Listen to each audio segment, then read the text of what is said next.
L'Union européenne a à son tour alloué une somme à la RDC pour la prise en charge des victimes de la catastrophe naturelle qui sévit à Goma. Jean-Marc Chantegnier, ambassadeur de l'UE en poste à Kinshasa, l'a dit jeudi lors de l'échange avec le Premier ministre Jean-Michel Sama-Lukonde.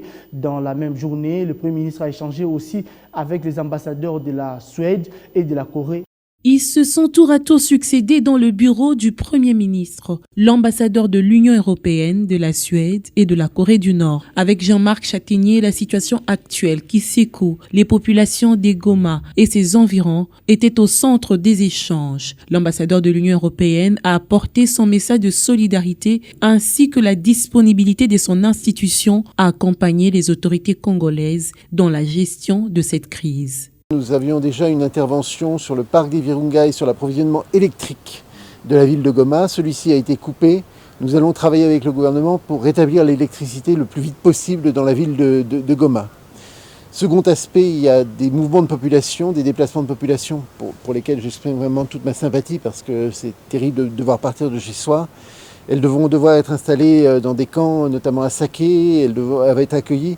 L'Union européenne apporte d'ores et déjà un soutien à la Croix-Rouge congolaise, un financement de 180 000 euros, tout premier financement de 180 000 euros va être mis en place. Et puis nous sommes en train de regarder avec le gouvernement comment activer des mécanismes de génie et d'appui qui pourront être mis en place en soutien bien sûr à la politique nationale congolaise. Les relations diplomatiques entre la Corée du Nord et la RDC étaient passées au peigne fin lors de cet entretien entre le diplomate nord-coréen et Sama-Lukonde. On a passé en revue nos relations bilatérales d'amitié et de coopération de longue date.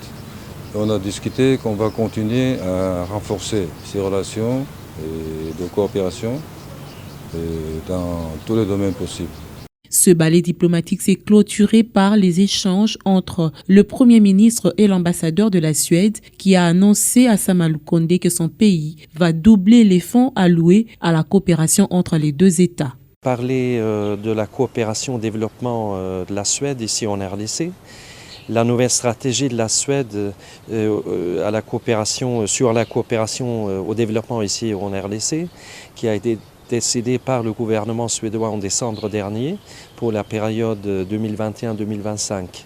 On est engagé dans quelques différents secteurs, la santé, plutôt secteur des valeurs, les valeurs que je viens mentionner, et aussi le développement de communautés et de sociétés stables et durables. Et aussi ce qui est un nouveau secteur dans notre nouvelle stratégie, c'est l'environnement, le climat, la biodiversité, ressources naturelles et énergie.